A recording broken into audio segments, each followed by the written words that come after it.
All right, 3, 2, 1. Welcome to the Texas Values Report. This is Jonathan Sines, president of Texas Values. Great to be with you on a Saturday afternoon in the great state of Texas from wherever you're listening online, locally, on the radio. You may be receiving our podcast after the show has aired live here in the greater Austin area. But it's good to be back in studio. You know, we've been very active over the past couple of months. I was at the White House up in D.C. I was over at the Capitol up in D.C. as well, and we've traveled all over the state. We've been to Lubbock. We've been to McAllen. Of course, we've been to Houston. We were in Dallas earlier this week. And so, you know, this is a great time for us to get out and engage with people, let them know what's going on, what happened during the legislative session. And there's a lot to talk about related to Christmas. Our Merry Christmas Texas project is in full swing. And if you'll remember, that's the educational effort we have to make sure people know in public schools that you have the right to talk about Christmas, to bring displays. We know probably starting next week, we'll see students in public schools having parties on these issues. And every year, someone has a question about what they can do and what they can't do. And so that's what we specialize in this time of year. So we're educating people about that. But I want to jump right into our guest. We have on the line today, and as our guest for the Texas Values Report, no stranger to our work, is Senator Lois Kolkhorst. Senator Kolkhorst is a proud graduate of Texas Christian University, TCU. She also played athletics there, was a very prominent member of the golf team there. But she's a fifth-generation Texan. She served in the Texas House before she served in the Texas Senate. Her district primarily, her hometown is Brenham, but also reaches into the Houston area and close to the coast. We're going to talk a little bit about that. But she has led many different efforts. But you heard a lot about her this year, particularly on our show, because she was the one that carried the Texas Privacy Act. But before we get into some nice policy discussion, welcome to the Texas Values Report, Senator Kolkhorst. Hey, Jonathan, thanks. It's great to be with you this morning, and it's a great time. I'm so glad you mentioned Christmas and the efforts that you can have and the displays that you can have in schools. I have to say, you mentioned TCU. My daughter is a freshman at TCU, and she's a cheerleader. And so, as you know, the TCU football team is doing pretty well. And I want to mention this to all the listeners that I was so impressed when I was last on campus. They were putting up a Christmas tree in the middle of the campus, and they did a big Christmas tree lighting this past Tuesday where they lit the Christmas tree and they had fireworks, and it was wonderful to see a Christmas tree on a university campus. Amen. Well, and I saw something, too, this just came back in my mind, that Lieutenant Governor Patrick is putting a Christmas tree on the Senate floor. There's been one in the House, I guess, for a number of years, and now there's going to be one that appears in the Senate. And then speaking of TCU, talk a little football, big game today for TCU, Big 12 championship. And so, look, I'm a Texas guy, okay, but we like to support Texas schools today, and I certainly won't be cheering for Oklahoma, not to upset our friends that may be listening north of the Red River, but hey, that's the way it goes sometimes in Texas. So we hope that they do well. You know, I mean, and you and I have got to know each other over the years, particularly this last year, you know, and really getting an opportunity to see what our children are doing, settling into their own roles. So I'm sure this is a great time where you're able to do that with your daughter. It is. It's been an exciting season, and I'm so proud. She's been a rookie cheerleader, a freshman up there, and she's had a good year. She's making good grades, and it's been a wonderful experience thus far. And, of course, it doesn't hurt to be ranked so high and have a shot at maybe the playoffs. We'll see how today goes. Yeah, it'll be fun. Well, you know, and the thing is, too, we see the opportunities as we see young people and, you know, our children grow and step into their own roles. And, you know, when you think about the role of a cheerleader, you think about sometimes some of the things that you do as a legislator that members do where you're trying to rally support, you're trying to get people involved. And so if she's anything like her mother, we've seen your leadership on display and how much vigor you can bring to a rally. You know, I was reviewing the video earlier this week of the Faith and Family rally that you were part of, and we're excited to have you as a leadership. Say this, Jonathan. Yeah, I'm unabashed. I'm unabashed about my passion and and love for Christ, and my passion and love for this country that was founded on those Christian values, those Judeo-Christian values, and that I think we tend to migrate away from in our country in this secular society. And so just let me say, first of all, thank you to your organization and to all the listeners. Without Jonathan and the staff and your contributions for making them a part of, the advocacy group that we have at the Capitol, we would be headed in a very bad direction. So this last session, we prayed together, Jonathan. I had so many of the people that you work with and that are volunteers come into my office and pray with me, even, standing on the east steps of the Capitol when some of your great volunteer advocates just prayed over me. I from the bottom of my heart, thank you. It was such a blessing. You could feel God's presence. So thank you, thank you, thank you. Well, we appreciate you. I mean, it's an honor to be able to serve others, to really be of assistance to elected officials that display so much courage like you do. We're having our gala next week. You're going to be there. You're going to be one of our speakers. It's on December 7th. If you haven't gotten tickets yet, you can go to txvalues.org. It's in Houston on the west side. Thursday, December 7th, Todd Starnes is going to be our keynote speaker. Attorney General Ken Paxton is going to be there. And Lois Kolkhorst is going to be there. And one of the things that's going to come up, we have just a short presentation we're going to make during our gala about this, but the faith-based work, the importance of having religious freedom, the importance and the role that Christians play in our state, in our communities, was on really strong display with a lot of the recovery reliefs from Hurricane Harvey. Your district includes a lot of those areas. Tell our listeners just about, some of the things you've seen and experienced with some of that in the past several months. Yeah, let me say that my district is 21 counties. I go all the way to Port Aransas. I have the island of Mustang Island, Port Aransas, which was ground zero along with Rockport, Fulton. That's where the storm came over. So we saw this massive storm, make landfall, but then, and it was, winds of 100 and at times 90 miles an hour sustained for like hours. It was, the damage was, I can't describe it if you haven't been down there. And a lot of people talk about, the Houston area, which was hurt so badly by the floods. And so the massive geographic area, Jonathan, 19 of my 21 counties were in the disaster declaration for both public and individual assistance, and 21 of 21 for public assistance. So there was damage all in my county. Let me say thank you to all the faith-based organizations who came together. They provided water, food, clothing. Right now, as we speak, there are people down there still helping people. We'll be rebuilding for years in Port Aransas and Rockport, Fulton, and Refugio counties. When I say that, I do mean years. We have such a long way to go, but truly, you look at what government does and the role that it plays, and while that's important, I think we're most effective when we come together as our faith-based communities can do so well and provide the aid, not just food, water, shelter, but what we seek in those times of disaster is the healing that only the Lord can provide. And well, you're absolutely right. I want to thank everyone for their help. But I ask you, too, to continue to help. We have so far to go in those areas that I mentioned. And if you look in Wharton County, where they had the river flood, and we had 1,400 homes that were damaged that most people don't even know about in Wharton County and in the city of Wharton specifically. So we're going to need lots of help for a long time.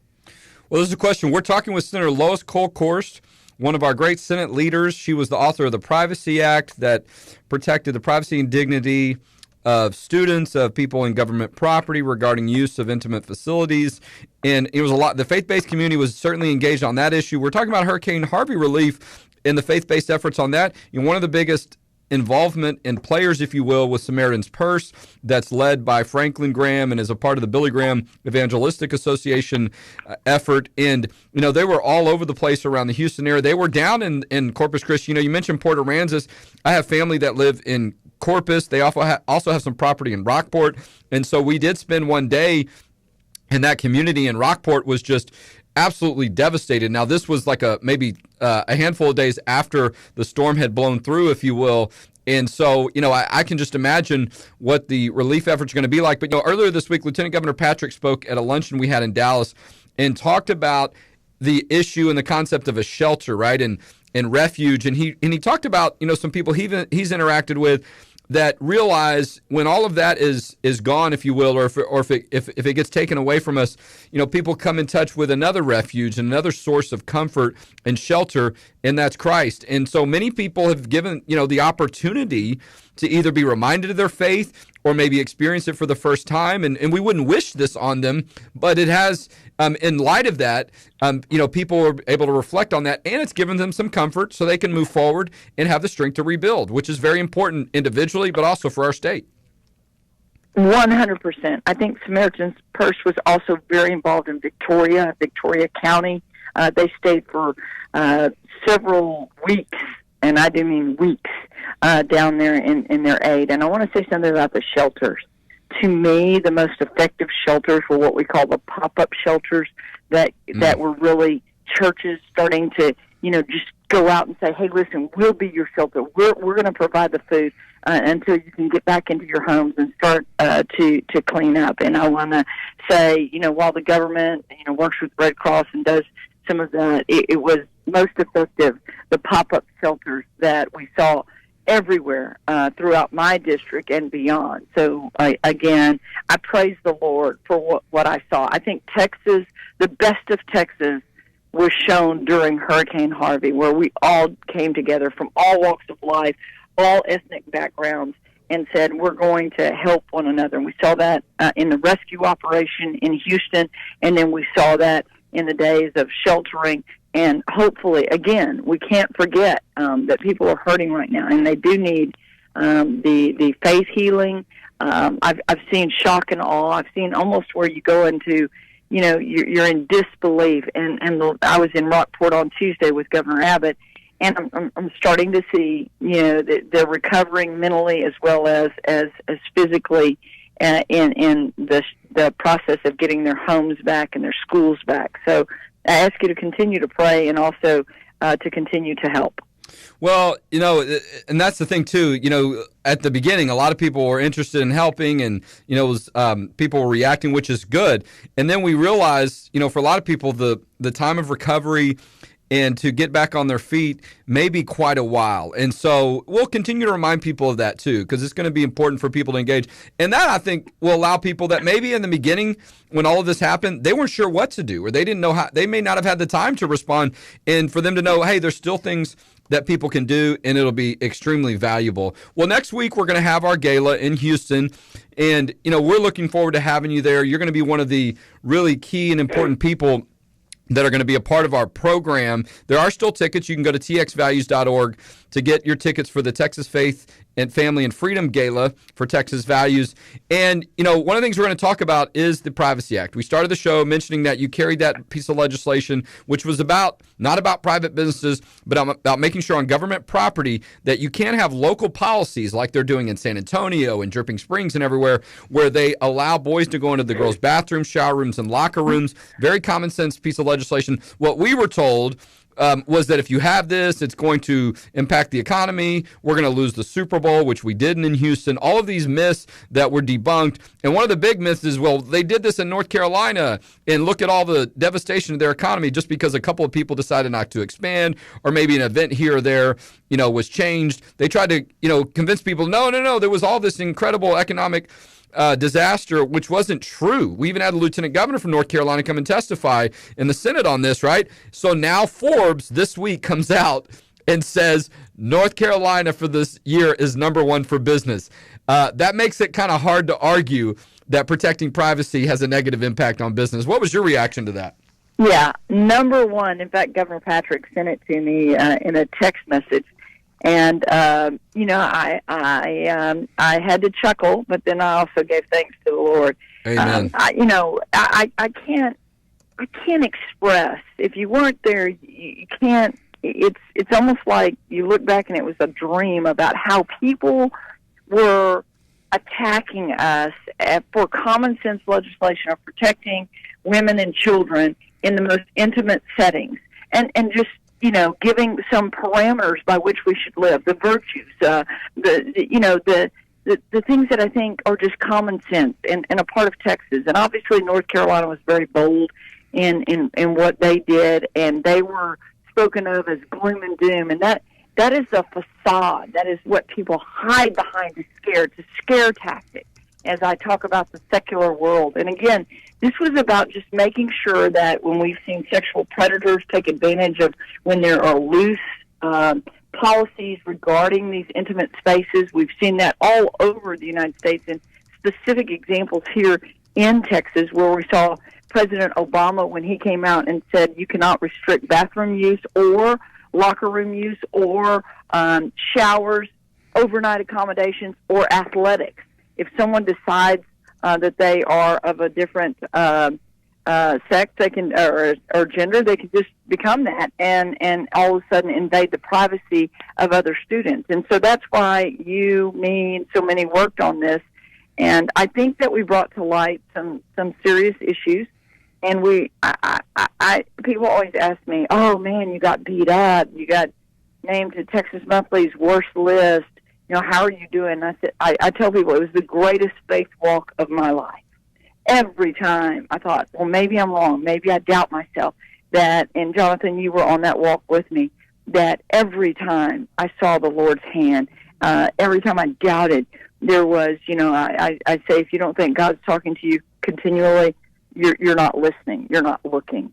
And so with that, some people say, well, you failed. It didn't pass. No. I said, this was all, a part of his plan. I did what a servant is supposed to do and was called to do something, and we did it. And I think that it brought to light a lot of the issues, and that, again, I think God's plan is perfect, and I continue on the walk of listening and saying that virtues and common sense approach to protections is the right thing to do.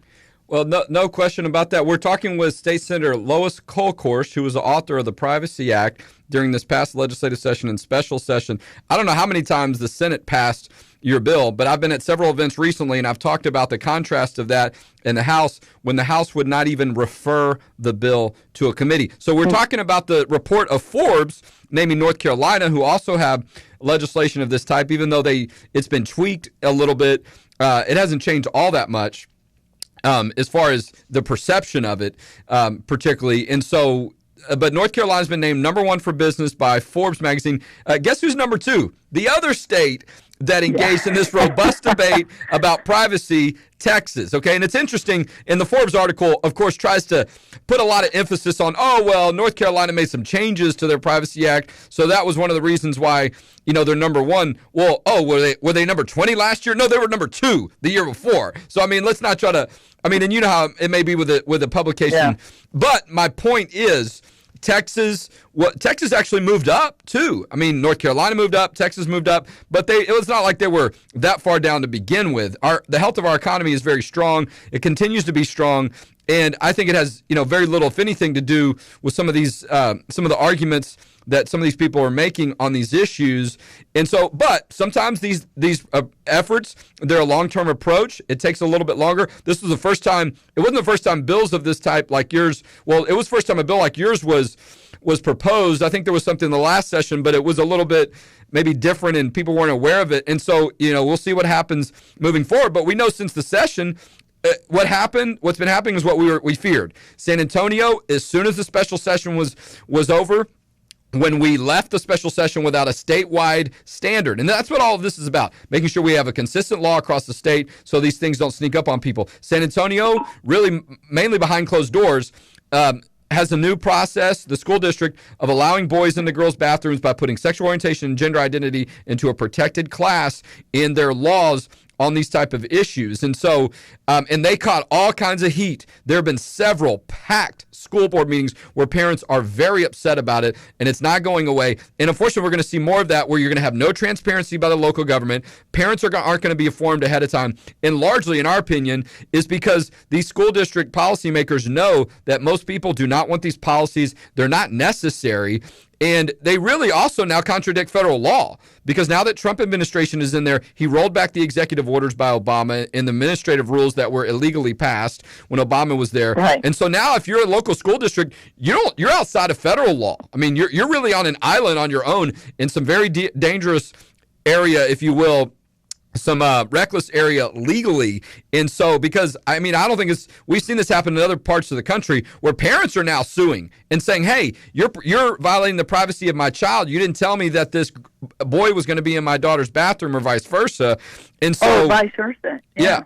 And yeah, so, in Pennsylvania, it's a young man that is suing because there was a female allowed in the boys' locker room, and he felt uncomfortable undressing there, and he was told that if he didn't like it, he would have to go find another place to undress.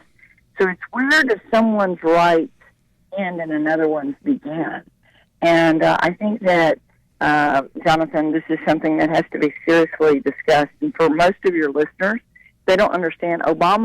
His administration rewrote Title IX, literally rewrote Title IX, which as a woman, I am offended by. Because Title IX was something that, advanced women in sports and in many other arenas of being, the common sense protections that we should be allowed.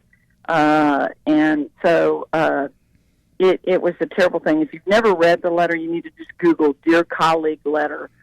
Dear Colleague Letter, another search word would be Dear Colleague Obama letter. And you need to read it. It's only 3 pages. And it would be shocking to your listeners and to everyone to read what the Obama administration put in motion that we're now trying to rewind. Well, and it's interesting too. I mean, it's troubling. I probably need to verify this report before I talk about it too much. But we see the sexuality issue, the impact, and the threats to religious liberty. We see it. A lot of times these kind of things get mixed up into each other, or they touch on each other in different ways, legally and policy-wise, because there are a lot of people whose view of that you're male and female is based on biology. It's based on a belief that God made them man and woman. And so, and I'm not saying that it's just a belief. I mean, there's biological facts there. But my point is, sometimes when people talk about that, their strength of view comes on from that point. Just like we see sometimes on the issue of life, people's view is that God created these innocent human beings, and that they came to life and they were put there. They're in the womb, and so. But we know that there's biology there on these sexuality issues, and so I saw a report recently, to touch on the Christmas issue, where there's some discussion about a nativity scene in front of, I believe, someone's home, where instead of Mary and Joseph, they put 2 of these lit statues of Joseph together with Jesus in the manger. And so you just have to, you see some of these things and you see that it feels like it touches on some religious issues. It touches on a lot of First Amendment issues and what people believe. And there's still a lot to sort through and to know. But I think it's clear, if you don't have a consistent standard, you don't have policy on this issue, people are going to make up and do all kinds of different things. And we can't sit back and act like, these issues will probably just go away and work themselves out. That is not how it's going to play out. There's going to continue to be pressure by some to have things however they want them. And unless we have a standard in place, I think that you're going to see parental rights and privacy jeopardized and sometimes violated. Let's end here, though, on a positive note, if you will. We talked about Christmas. I mentioned the Merry Christmas Project. I've driven through downtown Brenham before in that area. It seems like they like Christmas a lot in that area. And I know that's not the only part of your district, but I know that's where your home is. And I do think one thing I do enjoy about Texas is the way that we go big and bold when it comes to Christmas.